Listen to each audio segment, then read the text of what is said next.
So good morning, no. So meron naman tayong another multi-cab na naman ang ayusin. So nakabili na ako ng mga gamit niya, no. So una kong binili ay kailangan natin ng original na fuel pump. So meron tayong ayan, Mitsubishi na electric. So dati ang ano nito, no, yung ibang original ang nakalagay Mitsuba. Hindi siya Mitsubishi, no. So ngayon nakalagay na Mitsubishi electric. So original din yan, Japan. Nabibili to sa halagang 221. Pero ang original na price sa ibang tindahan, kasi ang binibili ko kasi nito is Suki na, no. Sa ibang tindahan to mabibili mo ng 26. Ito nakuha ko ng 21. So Suki na natin 'yon. So ito original to. So maraming fake na ganitong fuel pump, no. Baka yun ang mabili nyo. So sabihin lang sa inyo na original.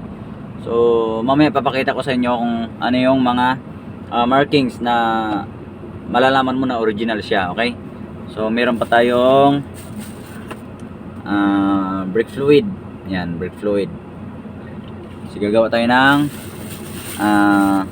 preno. So yung ang ating wheel cylinder, kumuha na ako ng ayun na, Orion na ano, Orion na wheel cylinder. So dalawa yan, dalawa yung binili ko, no. Kaliwa kanan na to, left and right. So isang walang bleeder, isang mayroong bleeder.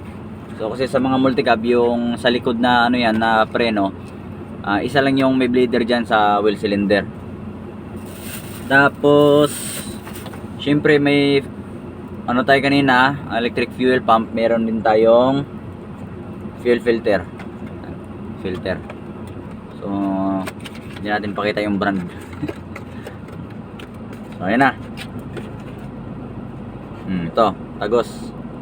So ito yung gagamitin natin na fuel filter, no. So proteksyonan natin yung ating bagong bili na electric fuel pump. So bago yun, baka marumi yung tangke natin, makakahigop yun ng dumi. So mas maganda yung bago siya pumasok sa filter, meron tayong sa fuel pump, meron na tayong filter, no. Masasala na niya yung dumi dito pa lang bago pumasok sa fuel pump para hindi masira agad yung ating bagong bili. Then bumili na ako ng wiper blade. Ito. So mumurahin lang to. Wiper blade, 90 pesos isa. So okay din naman to.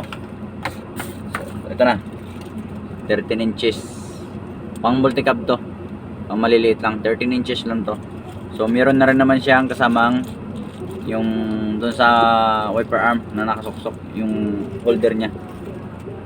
So ito ikakabit na natin to sa ano to, sa isang multi-cab naman to na F5, no, yung lalabas sa pauwi ng Quezon. So tinatapos na ngayon yun.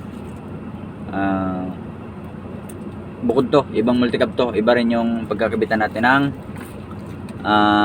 fuel pump. So yung sa fuel pump naman gagamitin daw ni Busing, no, pan-deliver ng bigas. So meron sila ngayong bagong binuksan na ano, na pinasok na business, bigasan naman. So dahil maliliit pa lang yung ano nila, maliit pa lang yung stock, kukunti pa lang yung customers, multi-cab lang muna pa-deliver sa malalapit lang, no. So yun, kakabit na natin to. Mamaya ipapakita ko yung kaibahan ng fake sa orig. So dito na muna,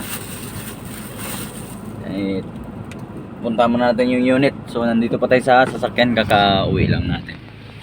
So yan, papakita ko sa inyo mamaya kung anong pagkaiba, anong kaibahan ng fake sa original na mga fuel pump. So importante ito, no, sa mga ano dyan, mga naka multi-cab users, no.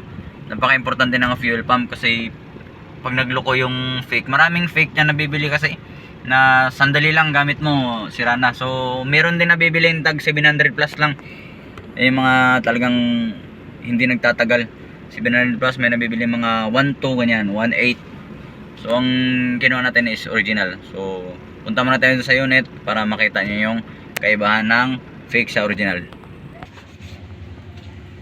Paper blade na binili natin dito natin ilalagay. Yan, para yan dyan.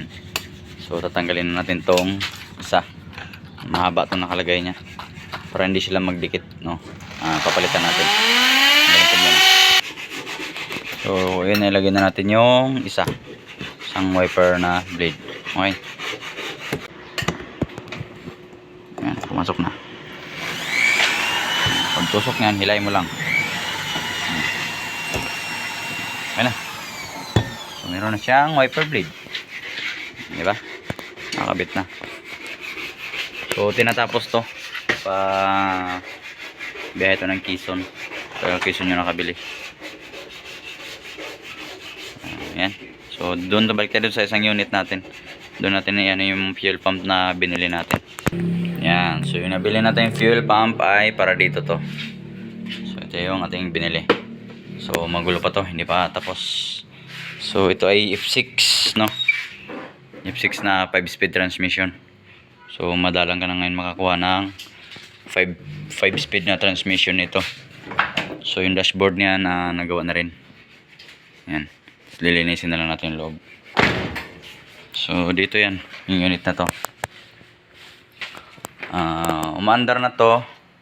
Ang problema lang ay namamatay.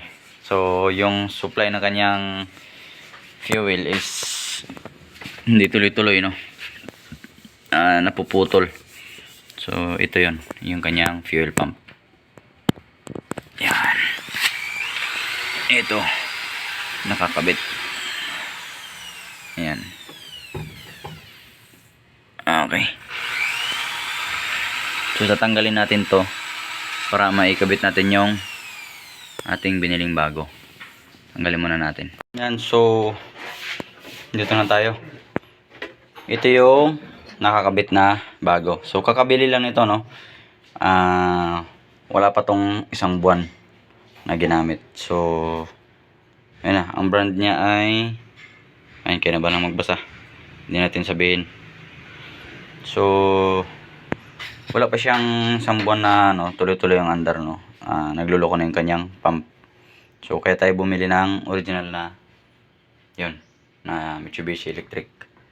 So puputol-putol yung kanyang supply, no? So meron tayong ditong isang Mitsubishi. Ito orig din to, kaso sira na. So ayan, makita nyo yung kanyang marka, makapal din yan. Kita nyo, ito ang palatandaan. Itong marka na to, dapat yan makapal, yung naka-emboss, no? Merong tatlong klase to eh. Ito yung orig, yung mumurahin na brand nito is manipis tong kanyang logo. Yan, sobrang nipis niyan. Makakapa mo siya pag ginano mo, pero manipis talaga siya. So pag bumili kayo, tingnan nyo kung makapal o manipis to. Ito makapal, sira na to eh. Galing naman to sa pang big bike naman to. Sa big bike to nakakabit, no? Itong fuel pump na to nakakabit to sa Honda Shadow na 750. Yung fuel pump na yan. So yung ating binili, itong Mitsubishi, yun, Mitsubishi rin yun, di ba? Original yung isa, makapal. So titingnan natin itong binili natin ngayon. Bubuksan na natin. So titingnan natin kung makapal din. So binilan ko niya nga di pala ng ano to, socket. Yan. Bumili na ako ng socket niya. So titingnan natin kung ating nabili ay orig ba talaga o replacement. So ayun niya. Ang ating nabili ay tadan, original yan. Makapal. So, pag bumili kayo, ganito din yon. Ang problema lang yung ganito nila sa baba, yung emboss nila. Manipis. Yan, Mitsubishi na yan. Manipis. So, although pwede naman yan ipigi nila, no? Palitan lang nila tong takip. Pero ito yung original talaga na bago niya. Makapal talaga yung emboss niyan. So, may tiningnan ako nito kanina doon. Itong logo na yan, itong tatlo. Eh, sobrang nipis. No?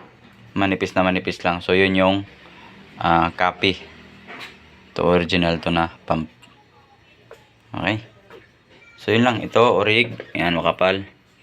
Ito pang multicab na Mitsubishi na electric fuel pump. So, naghanap ko ng Mitsuba, no? Dati kasi puro Mitsuba. Ngayon, Mitsubishi na talaga. So, yan, orig. Yung isa natin nito na pang big bike, orig din. Yan. Makapal din yan. Ito, ang tagal na nito. Sira na to. Sa ano to ng big bike na nakakabit. So, binuksan ko na rin to. Ayan. Tinanggal ko na yung kanyang takip. So, binuksan ko na tong fuel pump na to. Sira na to siya. Ay na bumomba. Ito, gumagana pa pero hindi na tuloy-tuloy yung kanyang supply. Paputol-putol siya. So, hindi natin pwedeng sabihin sa gasolina kasi nilagyan na natin siya ng gasolina kanina. Ang dami ng gas na nilagay. So, ito yung kanyang ano, karton. Ayan. Yan yung kanyang karton. Replacement parts. So, yan na. Kakabitan natin ito mamaya. Then yung kanya natin mga wheel cylinder. So, original, makapal. Replacement or copy, manipis. Tingnan na lang. Try natin ano. Panda rin, no. So, naikabit ko na tong ano, pero hindi ko pa siya na tornilyo dito. Yan, nandyan na siya sa loob. So, yun yung filter. Ayusin na lang natin yung linya na yan. Para dito siya nakadirect sa taas. So, try muna natin siyang panda rin kung andar na. Okay. So, ayan, yung ating makina. Testingin natin kung andar ba siya. Okay. Bandarin natin. Yun, tunog. So, nagpa-pump na. Tumutunog yung ating fuel pump.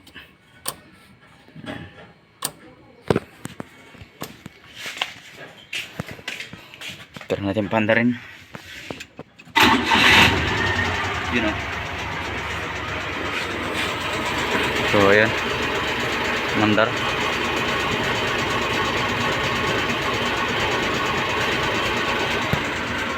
So, mandar siya, no?